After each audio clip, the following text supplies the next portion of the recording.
Bonjour à tous, bienvenue à cet espace pédagogique et d'apprentissage dédié aux élèves de la section 4e année, section mathématiques. Le thème sera la probabilité conditionnelle. Je me présente, Monsieur Harouz Houssine, exerçant au lycée pilote de Béjanar. Je remercie Monsieur Hadil Romriani, Monsieur Mourad Rakrouki, ainsi que l'inspecteur général Monsieur Bachir Souissi pour leur soutien et leur contribution à l'élaboration de cette émission. On entame par le théorème. On a le triplet oméga P de oméga P, un espace probabilisé fini, et A, un événement tel que P de A différent de 0.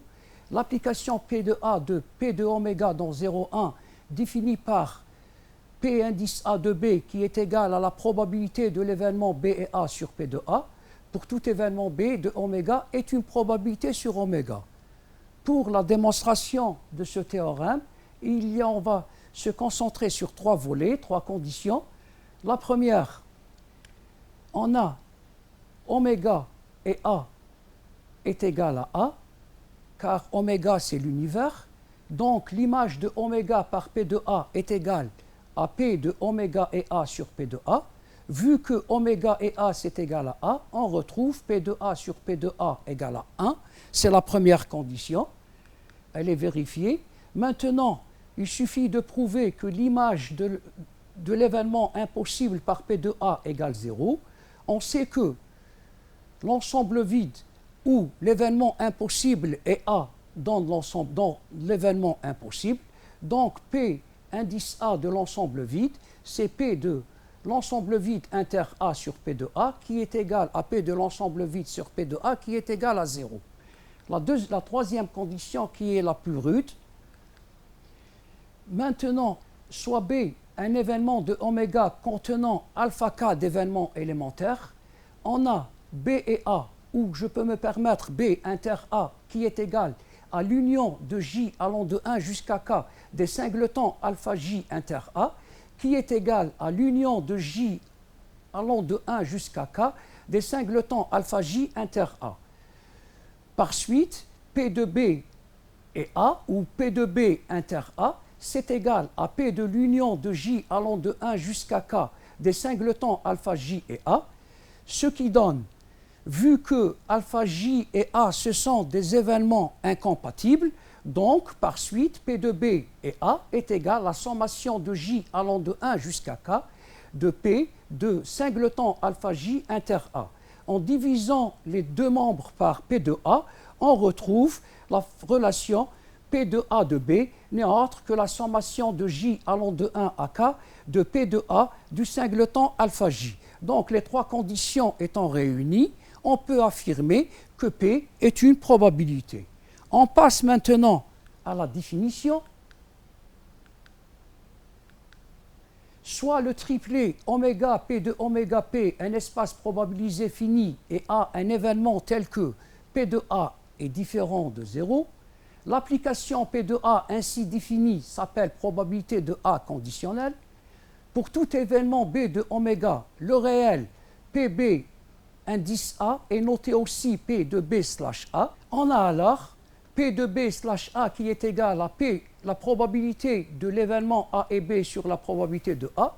Langage ensembliste, on peut dire la probabilité de A inter B sur P de A. P de B slash A se lit probabilité de B sachant A, ou probabilité de B si l'événement A est réalisé, ou aussi A étant réalisé, la probabilité de B. Il faut être attentif. La notion de probabilité conditionnelle n'est pas introduite seulement par l'expression sachant. Il y a la conjonction si qui introduit une probabilité conditionnelle. Aussi, la préposition étant ou parmi introduisent aussi une probabilité conditionnelle. Maintenant, une conséquence de ce qui précède, de ce qu'on vient d'énoncer précédemment, on peut déduire la formule qui permet de calculer P de A et B lorsqu'on connaît P de B sachant A et P de A. En effet, P de B sachant A n'est autre que P de A inter B sur P de A. Donc le produit des moyens égale le produit des extrêmes. On retrouve P de A et B, c'est égal à la probabilité de B sachant A fois P de A. Un petit rappel. Vous avez un diagramme de veine sur la figure à droite. On rappelle que B inter A union B inter A bar, c'est égal à B. De même, B inter A inter A bar est égal à l'ensemble vide. Ça veut dire que l'ensemble B est composé de deux sous-ensembles, B inter A bar disjointes, et leur union donne l'ensemble B. Alors, en appliquant la probabilité, P de B inter A plus P de B inter A bar, c'est égal à P de B. Donc, P de B inter A n'est autre que P de B sachant A fois P de B. Par contre, P de B inter A bar, c'est P de B sachant A bar fois P de A bar. En additionnant, on retrouve la fameuse relation P de B sachant A fois P de A plus P de B sachant A bar fois P de A bar qui donne P de B. Un schéma maintenant qui sera consacré à l'art pondéré. L'art pondéré, il est très utile. Il nous permet de comprendre les enchaînements des événements ainsi que les probabilités avec lesquelles ces événements se sont déroulés.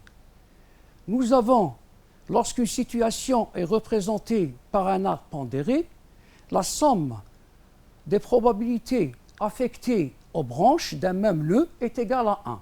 En effet, P de A plus P de A bar est égal à 1.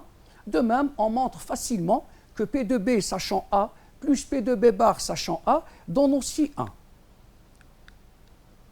Maintenant, on s'intéresse au chemin, un chemin correspondant à une intersection d'événements. Et sa probabilité s'exprime comme produit des probabilités inscrites sur chaque branche de ce chemin. Par exemple, le chemin de couleur bleue, il représente l'événement A inter A et B ou A inter B.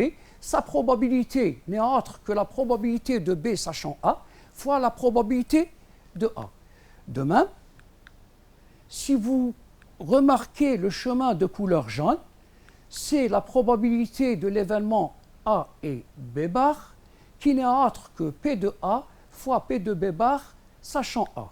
Le troisième chemin, c'est la probabilité de l'événement A bar inter B qui n'est autre que P de B sachant A bar fois P de A bar. Le quatrième chemin nous donne la probabilité de l'événement A bar et B bar ou P de A bar inter B bar qui n'est autre que P de B bar sachant A bar fois P de A bar. Donc je reprends un chemin correspondant à une intersection d'événements et sa probabilité s'exprime comme le produit des probabilités inscrites sur chaque branche de ce chemin. Nous passons à la page suivante.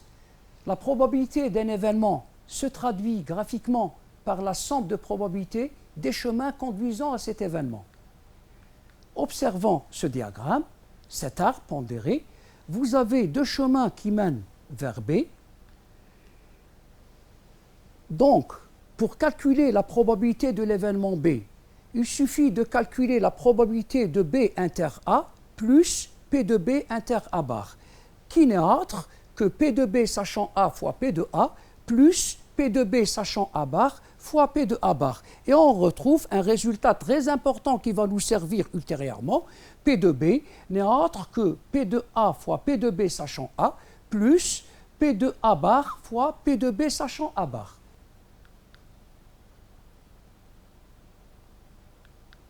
Une conséquence très importante des probabilités conditionnelles, P de A différent de 0 et P de B différent de 0, on sait que P de A sachant B est égal à P de l'événement A et B sur P de B, et P de B sachant A, c'est P de B et A sur P de A.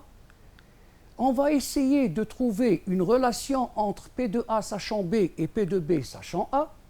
Si on remplace dans la première P de A inter B par P de B sachant A fois P de A, on retrouve une formule P de A sachant B qui n'est autre que P de B sachant A fois P de A sur P de B.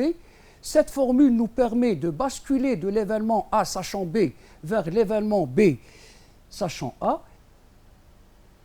Cette formule est due au grand mathématicien du XVIIe siècle, Thomas Bayes. Elle est considérée parmi les plus belles formules de mathématiques. Elle a ses ramifications et ses applications, même actuellement dans le domaine des intelligences artificielles. Cette formule est citée d'une manière implicite dans nos manuels scolaires de 4e maths et de 4e sciences, bien qu'elle figure explicitement dans le programme officiel.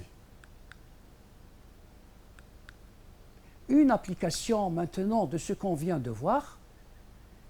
On sait que 3% d'une population est atteinte d'hépatite. On dispose de tests de dépistage de la maladie. Si, et j'insiste sur la conjonction si, la personne est malade, alors le test est positif avec une probabilité de 0,95. Si la personne est saine, alors le test est positif avec une probabilité de 0,1. La première question, on nous demande de modéliser cette situation par un arbre pondéré. La deuxième, quelle est la probabilité pour qu'une personne soit malade et, j'insiste sur le et, son test est positif. Troisième question, quelle est la probabilité pour qu'une personne soit malade si son test est positif? Maintenant, pour comprendre l'enchaînement de cet énoncé, nous sommes devant une situation. Soit l'individu est malade, soit il est sain. Maintenant, si l'individu est malade, son test est positif ou son test est négatif. Par contre, s'il est sain, soit le test il est positif, soit le test il est négatif. N'oubliez pas que la deuxième branche indique une probabilité conditionnelle. Donc, on sait que 3% d'une population est atteinte d'hépatite. Cela signifie que la probabilité de M est égale à 0,03. Si la personne est malade, alors le test est positif T+, avec une probabilité de 0,95.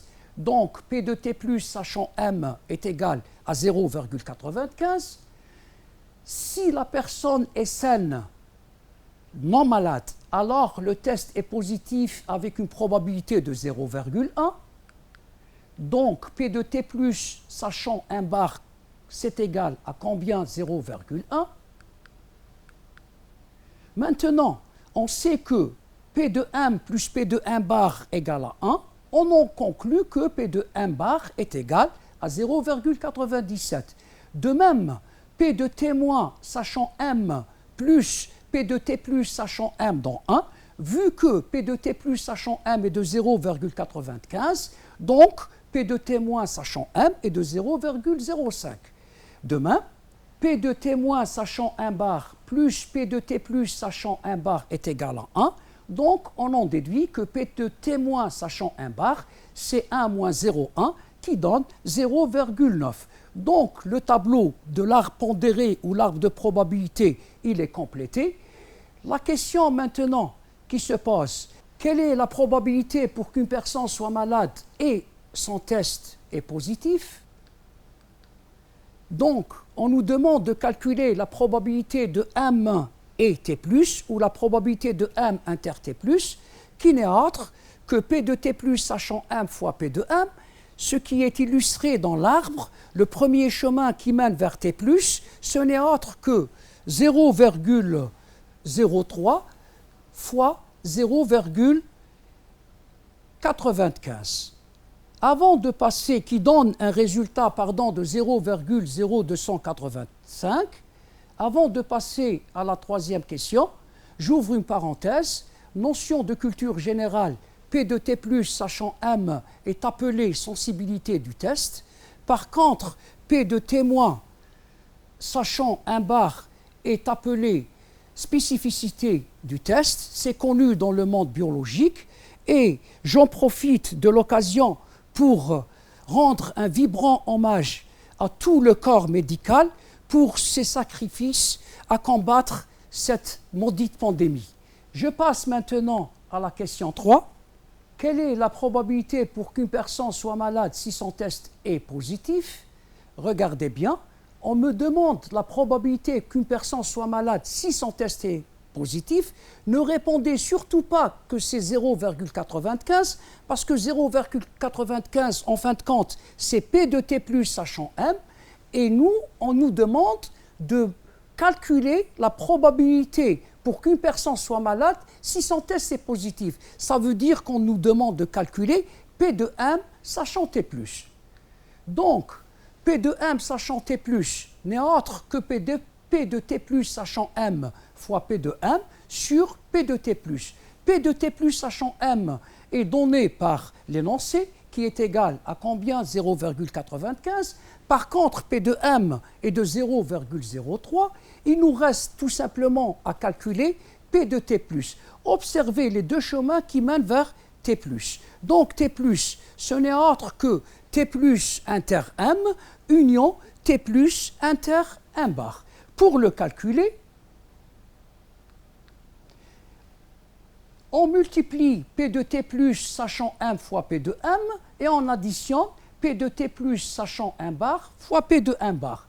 Application numérique, nous obtenons le résultat 0,1255 qui représente 251 sur 2000. Maintenant, P de M sachant T plus, on retrouve 57 sur 251. Si on veut interpréter ce résultat, ça signifie quoi? Sur les 251 personnes testées positives, il y en a uniquement 57 qui sont malades. Ça prouve que ce test, il est peu fiable et il n'est pas tellement efficace. On aborde maintenant le volet des événements indépendants. On commence par donner une définition et comprendre d'où est-ce qu'elles proviennent. Deux événements A et B d'un espace probabilisé oméga, P de oméga et P sont indépendants si et seulement si P de A inter B est égal à P de A fois P de B. Si A et B sont indépendants et de probabilité non nulle, alors on sait que P de B sachant A égale P de A, P de B sachant A, c'est P de B. De même, P de A sachant B égale à P de A. Intuitivement, cela signifie que B ne dépend pas de A, ainsi que A ne dépend pas de B. Si je reprends cette relation, P de B sachant A égale P de A, et on remplace P de B sachant A par la définition d'une probabilité conditionnelle P de A inter B sur P de A égale P de B, le produit des extrêmes égale le produit des moyens, ça veut dire que P de B inter A est égal à P de A fois P de B. Donc, deux événements sont indépendants quand le produit de leur intersection égale le produit de leur probabilité. Une remarque, il ne faut jamais confondre entre événements incompatibles et événements indépendants. Deux événements A et B sont incompatibles et tels que P de A différent de 0, P de B différent de 0, ne sont jamais indépendants. Pour quelle raison? Lorsque deux événements sont incompatibles, alors la probabilité de leur intersection ou la probabilité de A et B n'est autre que la probabilité de l'événement impossible qui est égale à 0. Si on suppose que A et B sont indépendants, alors P de A inter B est égal à P de A fois P de B, ce qui est impossible, vu que P de A est différent de 0 et P de B est différent de 0. Dans le côté gauche, on a P de A inter B qui vaut 0. Dans le côté droit, c'est un réel différent de 0. Donc, c'est une contradiction. On retrouve ce qu'on vient d'énoncer au début, que deux événements indépendants ne pourront jamais être incompatibles, bien sûr, sous la condition que P de A différent de 0, donc A, n'est pas l'événement impossible. De même pour l'événement B. Maintenant, on va passer à quelques applications que je trouve très intéressantes, et même, je peux dire, inédites. La première application, la question qui se brosse, un événement peut-il être indépendant de lui-même? Comment aborder cette question. A, un événement d'un espace probabilisé. Dire que A est indépendant de lui-même, ça signifie quoi? Ça signifie que P de A est A, ou P de A inter A, n'est autre que P de A fois P de A. Donc, P de A inter A inter A n'est autre que P de A. Et P de A fois P de A, c'est P de A au carré. Donc, on retrouve P de A moins P de A au carré égale combien? Égale 0.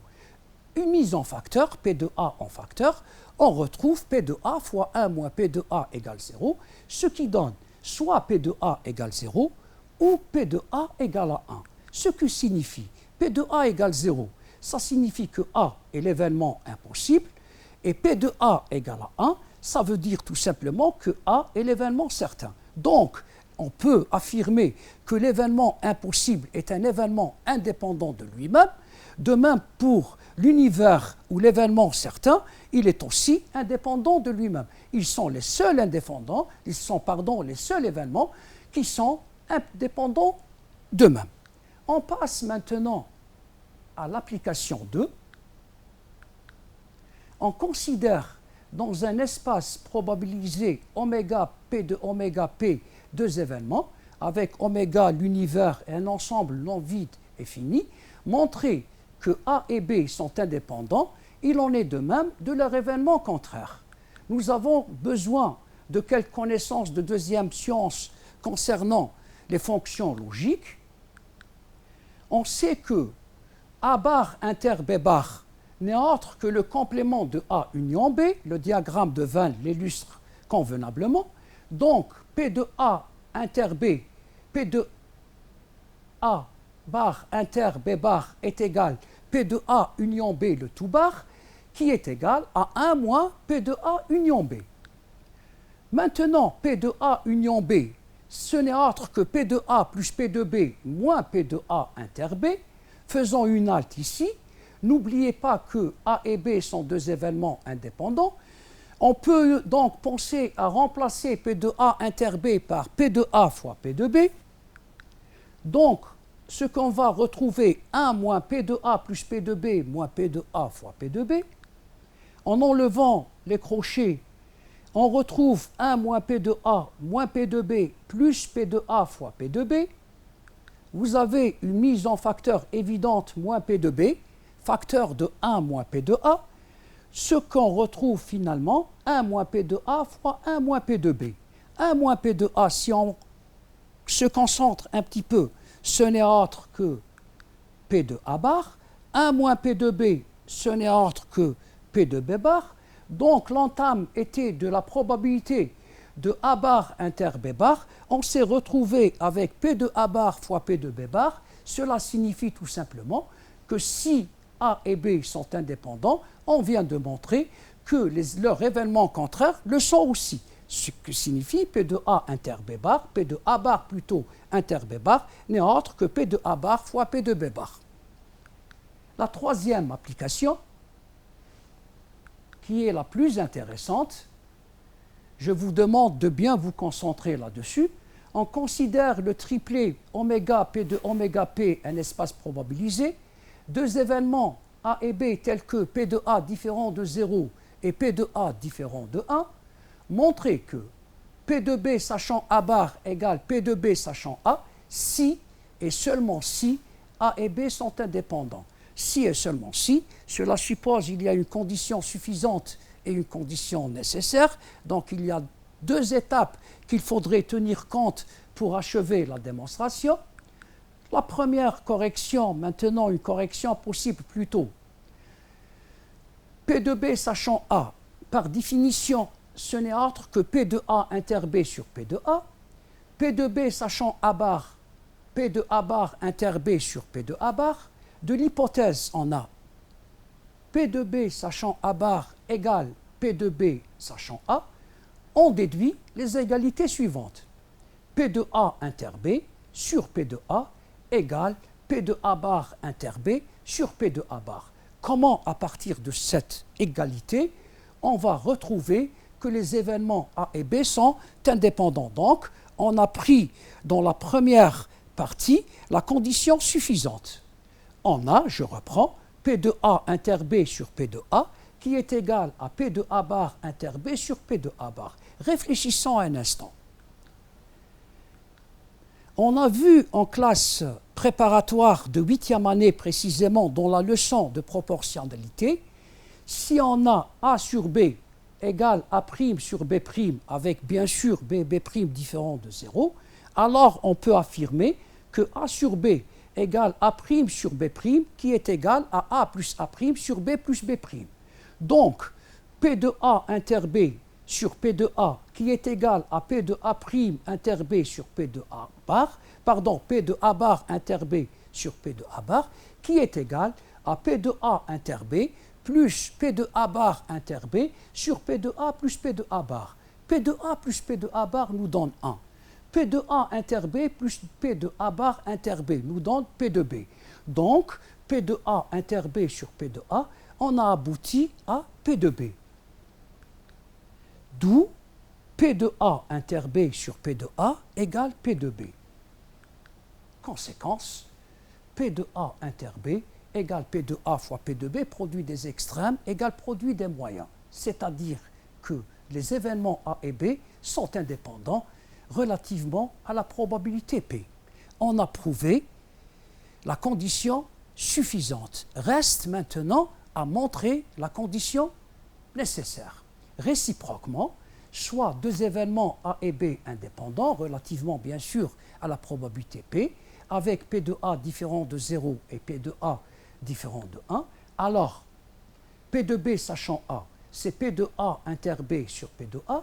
On a supposé que les deux événements, ne l'oubliez surtout pas, sont deux événements indépendants. Donc P de A inter B sur P de A n'est autre que P de A fois P de B sur P de A. En faisant les simplifications, on trouve premièrement qu'on note relation 1. Maintenant, la deuxième relation, P de B sachant A bar, c'est égal à P de A bar inter B sur P de A bar, P de A bar inter B, P de A bar inter B, n'est autre que P de B moins P de B inter A. Vu dans ce qui a précédé, conclusion, je peux remplacer P de A bar inter B par P de B moins P de A inter B sur P de A bar. L'hypothèse, c'est que A et B sont deux événements indépendants. Donc, cela suppose qu'on va remplacer P de A inter B par combien? Par P de A fois P de B.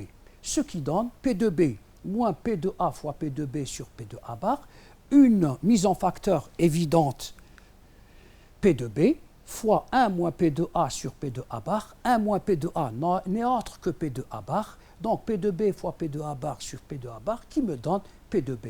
Donc en comparant la relation 1 et 2, de la première relation, on a P de B sachant A égale P de B.